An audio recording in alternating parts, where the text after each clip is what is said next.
Damn. I'm so sorry. I forgot to turn off my voice changer. I guess I should just take off the mask entirely. Hold on. Again, so sorry. Are you alright? I saw the way you looked at me in the haunted house earlier. You looked really freaked out. I mean, freaking people out is kind of my job and it's what you paid for, but, you know, you looked even more scared than most of our guests. Are you sure you're okay? Yeah, sorry. I imagine getting jump scared by some random guy in a zombie costume didn't really help, especially after the experience you must have had at our venue already. I should have been more considerate. Again, my deepest apologies. When you've worked as a scare actor for as long as I have, all of this sort of becomes second nature. Like the mask is part of my body in a way, you know? I didn't even consider taking it off, as weird as that sounds. Seriously, though, are you sure you're good to go home all by yourself?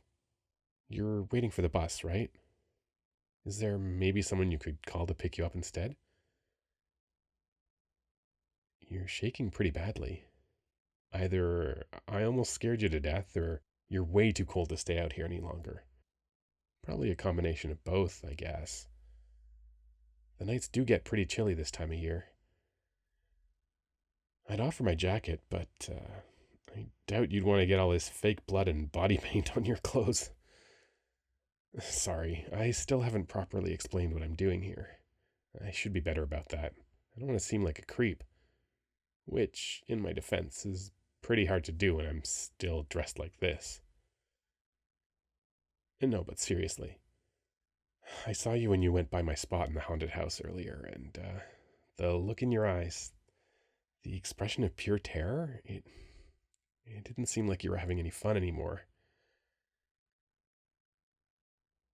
Sure, haunted houses are supposed to be scary, and this one especially is said to give people the spook of their lives, but it's still supposed to be entertaining for everyone involved. It's not supposed to make you think you're actually about to die or something. And just now, when I got off work and saw you standing at the bus stop, I couldn't help but check up on you. I don't usually talk to our guests. I don't want to ruin the immersion after all, but I don't know. You had me worried for some reason, and I wanted to make sure you're okay. And if I wasn't such an inconsiderate idiot, that might have actually been a pretty sweet and wholesome gesture, but instead I gave you more of a scare than you even paid for. I'm not supposed to hand out freebies, you know. Too early for jokes, huh? Sorry.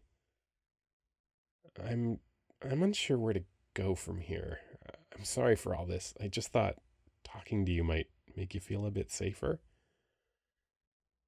Waiting all alone at the bus stop after being so terrified and all. I know the mind can go wild after something like this. All your senses on high alert, and your brain might turn any little noise into some sort of monstrous being hiding in the shadows. And anything's more scary at night anyway. I'm talking too much. Feel free to send me away if you want. I promise I'll leave you alone. You just have to say the word. I I just feel bad letting you stand here all by yourself unless you tell me to leave. All alone under this lonely street lamp.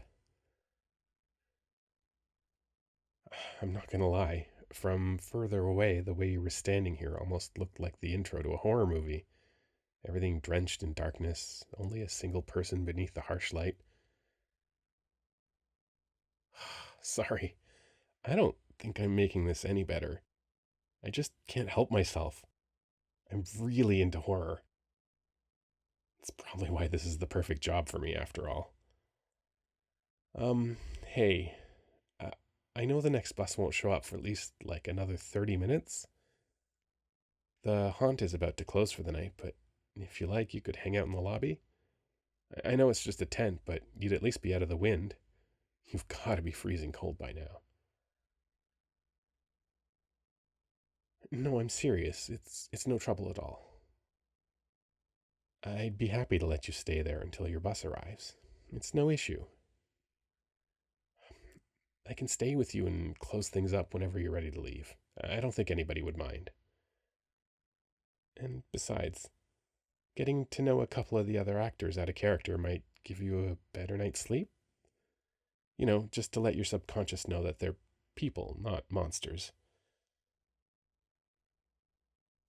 I know that you technically know that, but the mind has a powerful habit of making things difficult. And sometimes it has a mind of its own. What we subconsciously know is not always the same as what we might believe deep down. Take me, for example. I technically know that there's nothing hiding in my room, well, apart from a couple of spiders, maybe. But I'm still afraid of the dark. Can you believe it? Me, a scare actor, scared of the dark.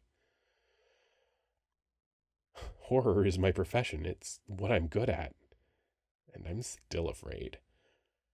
It doesn't matter who you are or what you've been through, the possibility of who or what could be around where you can't see them, that's always going to be terrifying. It's kind of funny, though, isn't it? That I'm scared of the dark, I mean. Do I see a smile? Well, I'm glad you're feeling a bit better again, really. I'd have felt really bad if I contributed to your nightmares. Despite what it might seem like at first sight, I'm not actually an evil zombie? Anyway, you want to sit in the tent? I could probably even get you a cup of hot tea from the staff area, if you like. It's nothing fancy, but it'd help keep your hands warm. Awesome. Come on, let's get you out of the cold, friend.